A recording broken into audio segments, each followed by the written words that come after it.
পেটে লাথি মেরেছো মেনে নিয়েছি, চাকরি দাও না মেনে নিয়েছি, কারবার থেকে তাড়িয়ে দিয়েছো মেনে নিয়েছি, হর মেনেছো মেনে নিয়েছি, এটা করেছো ওটা করেছো মেনে নিয়েছি, সব মেনে নিয়েছি। কিন্তু তোমার মতো জালিমকে মেনে নেওয়া কোনো রসুলের গোলামের দ্বারা সম্ভব নয়। যখনই তোমার মুখ দিয়ে বেরিয়ে যাবে সব শেষ হয়ে যাবে, কোরআনও শেষ হয়ে যাবে, আমার উন্নয়ন শেষ হবে না। তোমার মতো জালিমকে ঈমানদার মুসলমান কখনো মেনে নিতে পারে? পারে? হ্যাঁ, মুনাফিক পারতে পারে, মুনাফিক পারতে পারে, সেটা ভিন্ন বিষয়। কেননা এই দুনিয়া চিরস্থায়ী নয়। কিয়ামতের দিনে তোমার ভাই তোমার হবে না, কিয়ামতের দিনে তোমার মা বাপ তোমার হবে না, কিয়ামতের দিনে তোমার নেতা লিডার তোমার হবে না, কিয়ামতের দিনে তোমার নেত্রী তোমার হবে না।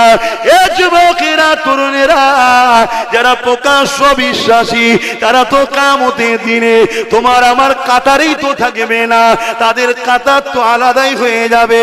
এ উম্মতে মুহাম্মাদি, দুনিয়া জমিনে তুমি যদি এমন মুফতির পাল্লায় পড়ে যাও যে মুফতি তোমাকে ইসলাম থেকে শোনাচ্ছে, নবীর শান মর্যাদা খাটো করছে, যার ভাষাতে নবীর আদব নাই, যার ভাষাতে নবীর প্রেম নাই, যার ভাষাতে নবীর সম্মান তাজিম নাই, এ যুবকের এমন তুমি পীর বক্তার সঙ্গে মিশছো যে তোমাকে গোস্তাকে রসুল বানাচ্ছে, দিনের থেকে সরাতে লেগেছে, যে ভেতরে ভেতরে দুনিয়ার জালিম শাসকদের সঙ্গে টাকা পয়সা লেনদেন করে নিজের ফায়দা আখের গুজাতে লেগেছে, নবীর দিনের কথা ভাবে না, নবীর আজমাতের কথা ভাবে না, নবীর শানের কথা ভাবে না, নবীর রিফাতের কথা ভাবে না, নবীর দিনকে বাঁচাবার কথা ভাবে না, তার সঙ্গে তুমি দল করুনি গো।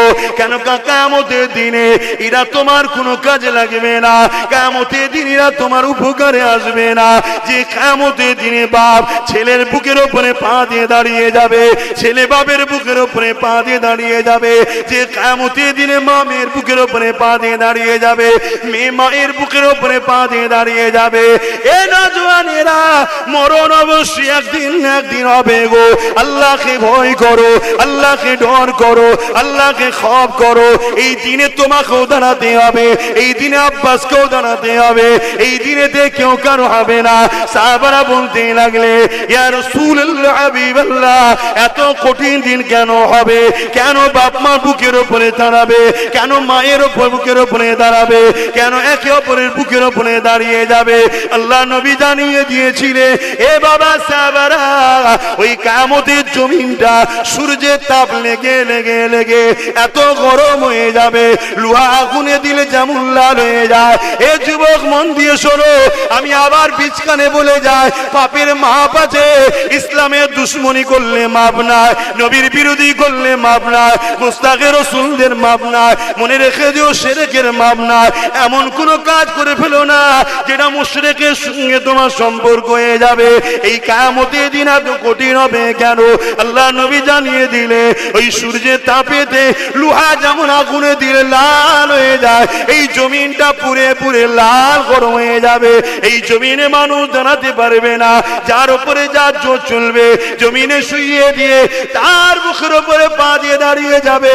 এ আমার আম্মা বোনেরা, মন দিয়ে শোনে, আজ ওই কঠিন দিনটা, এই দিনেতে দাঁড়িয়ে যেতে হবে। এই দিনেতে কেউ তোমার আমার পাশে দাঁড়াবে না গো। ওই দিনে একজনই দাঁড়াবে, তিনি হলেন আমিন আল্লাহ আব্দুল্লাহ দুলাল। আল্লাহ